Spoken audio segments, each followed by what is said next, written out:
Oh, hey, I'm glad you're here. Welcome to my backyard. I was just getting in some exercise. But now that you're here, let's get started and talk about the leader's guide to prioritizing your body. I've got some slides that I put together that I am going to share with you. Before we get into the tips and tricks to help you with this, let me just set the scene as to why I wanted to share this with you. Our landscape as leaders has significantly changed since the pandemic started. Here are some interesting stats from The Atlantic. Since March of 2020, meetings have increased 250%. The average workday has expanded by 13%. What this means is we are getting emails, text, phone calls at all hours of the day, with the exception of some small hours, because people are working different hours in this hybrid work model. So if you've been feeling overwhelmed, stressed, like you don't have time for strategy, you don't have time to recharge, you are not alone. Now, there are some companies who have introduced things to help with this, but not every company's done that, and it's not consistent. And here's the deal. Even if a company introduces new rules or ways to help employees take a step back and recharge to address the rapid burnout and great resignation that we've seen, if our leadership doesn't do it, if leadership doesn't do it, the rest don't follow. So today's session is not only about helping you prioritize moving your body, which I'm going to talk to you about why that's so important, but it's also an example that you can set for your team so they'll follow suit and take care of their body as well.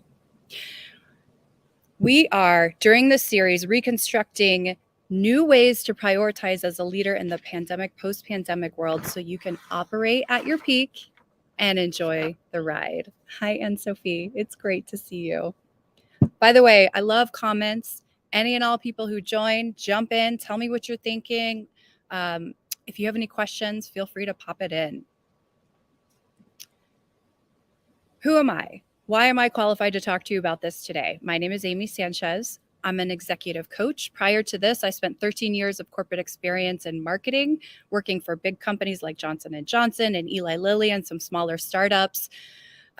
And then I really got a strong calling to pivot and become a coach. And I'm so glad I did that. Started my company 4 years ago. I've been coaching for 5 years. And the advice I'm giving you today comes from coaching hundreds of leaders from really big companies like you see here and some smaller companies. And this is what helps people really progress, operate at their peak, and also start to enjoy life. Hi, Sabrina. Great to see you. Now, if you've joined me in the past, you know that I'm doing a series about the leader's guide to prioritizing. I started with the mind. Today, we're going to talk about the body. In 2 weeks, I have a really special guest joining me, and we're going to be diving into the soul.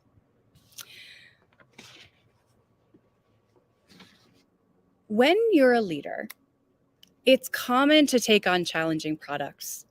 It's common to feel accountable to your team and everybody else who depends on you. And let's face it, I'm just going to call it out. There is no shortage of people who need things from you. People at work, people in your family, extended family, friends. Thanks, James. Great to see you. And so it is very easy to get stuck in the needs of trying to take care of everybody else. And what I also know about you as a leader is that you have a history of overachieving, which is why you've got to a senior leadership position.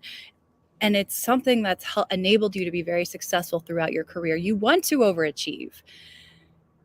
In this landscape that I just shared with you, in terms of how expectations have changed so much and working hours have changed so much since the pandemic, if you're operating the same way that you were pre-pandemic, you're very likely feeling stretched and you're very likely finding it difficult to unplug. There are things that we talked about a couple weeks ago to prioritize your mind. Let's talk about why it's important to prioritize your body. And then I'm going to give you some tips as to how to do that. We're going to talk about 3 things. This isn't going to be long. I'm going to be punchy and give you some really fast tips. How exercise helps strengthen leadership. the one thing to tune into. This might be different than what you've seen or heard in the past. And number 3, how to prioritize exercise. So I don't know what's happening with my slides here, but you know what? Let's just go with it. Why, as a leader, is it helpful to prioritize exercise? And by the way, when we talk about your body, there's a lot of things we could focus on in this presentation: hydration, sleep, resting. All of those things are important. Today, we're just going to be talking about moving our body.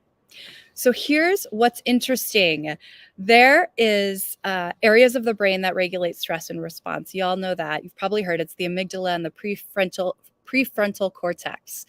What you might not have heard is that these areas are rich in endocannabinoid receptors. Yes, I did use cannabinoid in that because these are actually the same receptors that respond to cannabis. You can actually simulate that same experience, that same high with movement that you can with other substances. When the endocannabinoids lock into these receptors, they actually reduce anxiety and induce a state of contentment. So exercising and moving is going to help you reduce that stress and anxiety. Also, there was a study that people who exercised versus the control group who didn't self-reported more positive interactions when they exercised. So as a leader, can you imagine if you had more positive interactions throughout the day, how that it would impact your effectiveness or your team's effectiveness? We all know that energy is contagious. And think about the last time that you had a meeting with somebody who had really positive energy versus somebody who was doom and gloom. It very much impacts not only how you feel, but how motivated the people around you will feel. Third, this is one we've heard a lot. Higher levels of optimism come with movement and exercise. There is that release of dopamine. This is baked in science. This is backed by science is the word I was looking for. So there is a lot that's happening when we move and we exercise. Here's the last one that I found interesting. Exercise actually helps counter effect disappointments. Now, there have been no shortage of disappointments in the past 2.5 years. Everybody's gone through a dark period. Movement helps us counter effect disappointment. And if you're stretching as a corporate leader, if your company is stretching, that means that you're moving outside of your comfort zone and you're reaching for goals, which perfect, great, keep doing that. But with that, inevitably comes disappointment. Movement helps us counter effect this disappointment because it sends different messages to our brain. When we're exercising, we're saying, I'm powerful, I'm graceful, I'm strong. You want more of those messages to your brain rather than, oh man, I failed. This is hard. This is stressful. Now, let me just, before I go into, hey, exercise every day, let me just acknowledge the reality. There are times when we need to plow through our to-do list. And by the way, I don't exercise every day. I don't have time for that. Any of you who do, major props to you. And there are times when we just need to focus. And the only extra time that we have is literally to take care of essential household duties and sleep. When you're in that time, it makes sense. You got to prioritize what you prioritize. But if this becomes a chronic interruption from movement and exercise, there might be something else going on. Interestingly enough, I have a client who I'm currently working with, who, like many of us, during the pandemic, she got away from exercise. Her studio had closed. She got out of the habit. It was harder to go out. And so she started exercising at home, which just was distracting. I mean, for me, I'm like, I got to do the laundry. I got to pick up. I don't get nearly as much done when I exercise at home as I do when I'm in a studio. So when we started working together, that was one of the things she identified. Hey, I really need to start moving my body because I'm noticing that I just don't have energy. So we found a way for her to do that, and I'm going to introduce you to what that looks like today, in a way that fit her schedule. And you guys, it is pretty incredible the things that are changing for her at work. She's feeling more optimistic. The things that used to stress her out aren't getting her down anymore. And she's starting to date more, which is really fun too.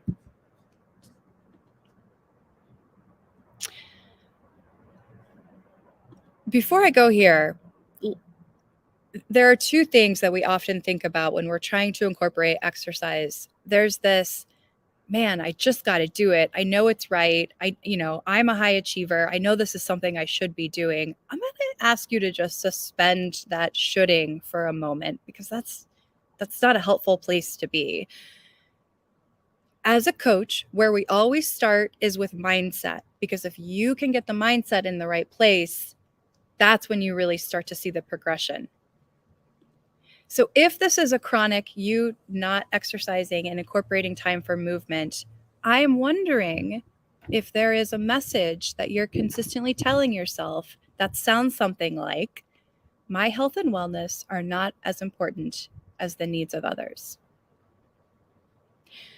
I recently worked with a really senior leader at a large insurance company, and I'll leave it at that, just for anonymity. This was one of the things that she identified early on in coaching, is that she really wanted to start moving her body. As we got into it, this resonating thought continued to dominate. My health and wellness are not as important as the needs of others. She put it on her calendar, and guess what? Somebody needed something. It fell off her calendar.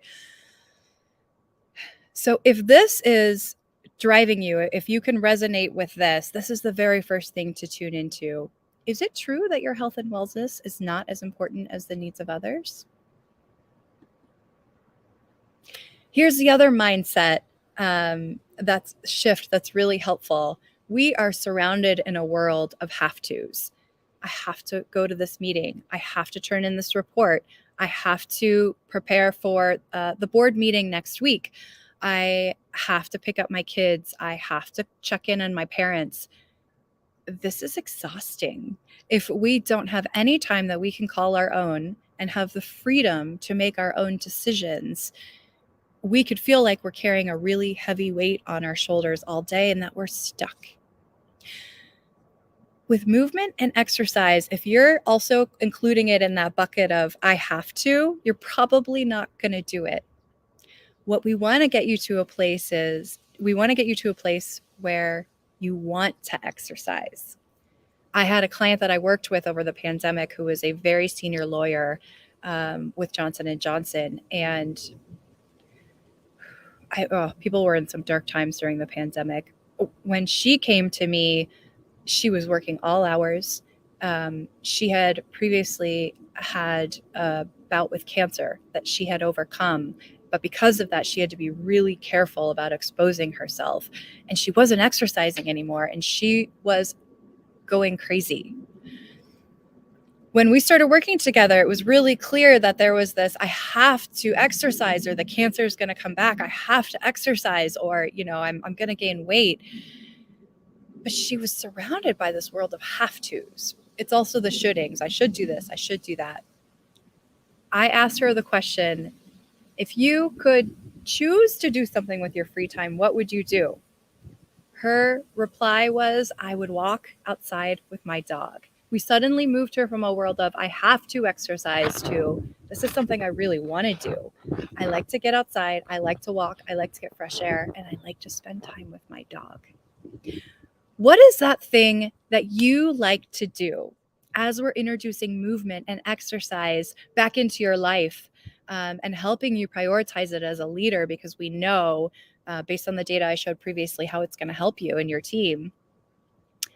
What's something you really want to do? Make it fun. It could be yoga. It could be tennis. It could be running, walking. It could be spin. It could be swimming. Come on over. I got a pool. Happy to share it with you. Soccer, boxing, gardening. Is it group exercise? Is it exercising by yourself? Is it exercising at home? Is it meeting a friend? and not only getting in your movement and your exercise, but catching up with a good friend and satisfying that need for collaboration and connection. What is the thing for you that would make this really fun and exciting and motivating? We recently moved here. This is a new house for us in December, and I had fallen off the exercise bandwagon during the pandemic. I had a kid. I couldn't go to my studio anymore. When I exercised at home, all I thought about was what laundry do I need to get done? What dish do I need to put away? It was not a good situation for me. When we moved here, I just started to try out different studios. I found some online that really appealed to me, and cycled through them to see which one was the right fit for me. And now I am in this routine. I do spin class. Once in a while I go to TRX. Sometimes I swim. Sometimes I go walking or running on my trail, depending on how much energy I have. But this wouldn't have happened if I didn't find something that I really liked. And for me, finding that connection in class and that motivation by being around other people was really important. So what is it for you? What would make it fun for you?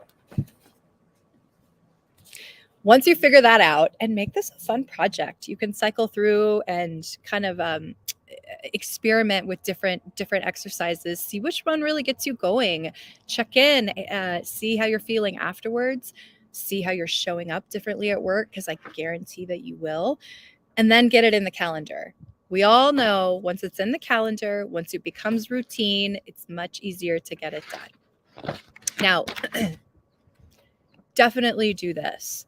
But let me give you a little bit relief too. Yes, exercise is important, but don't try to avoid getting into this space where, again, you're telling yourself you have to do it. If you've had an extremely stressful week and it's time for exercise on the calendar and you just need to take a nap, do that. This is about listening to the needs of your body.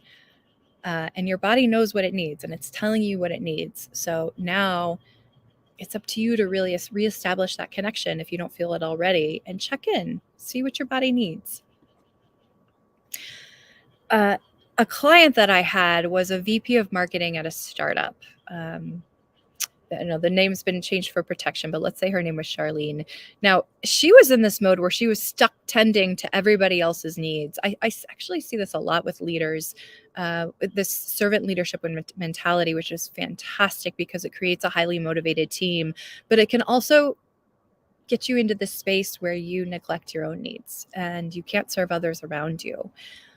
Once we were able to make some of those mental shifts that I referred to earlier, she was able to embrace the idea of, yeah, if I prioritize me, everybody around benefits, not only me.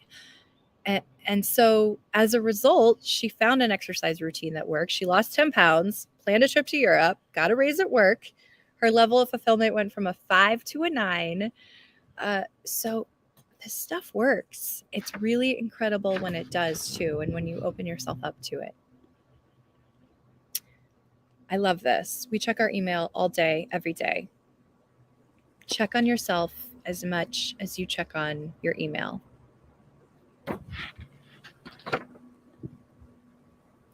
If this is enough for you, fantastic. Please just jot in the chat what type of movement or exercise you want to try. Would love to hear what ideas are flowing out there. And I'm going to be cheering you on. Please share your success stories with me. I love it. If you want extra support and accountability, I do have a couple extra spots open in coaching. My coaching program is easy. It's designed to fit a very busy schedule because I only work with corporate leaders, director level and above. Of course, you need to make the time and dedicate yourself to the process. But when you do, and it's not a lot of work, it's not a lot of time, in 6 months, you could be in a completely different headspace and reaping the benefits.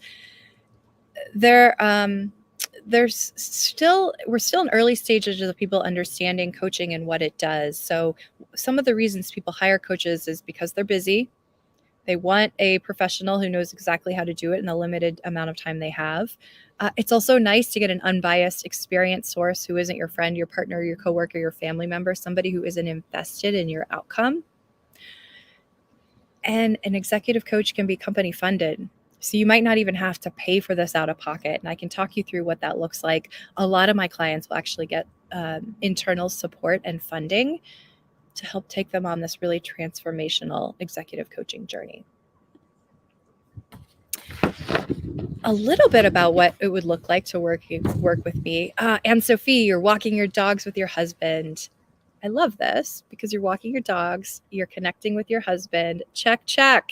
Yep. As many times as you can get out and incorporate movement and satisfy a couple of those needs, the better.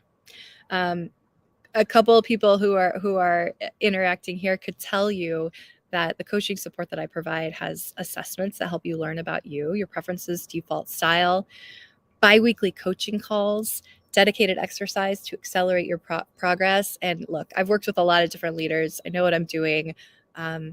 It's super fun and it's a really magical experience. So just something to consider if you'd like a little bit of additional help.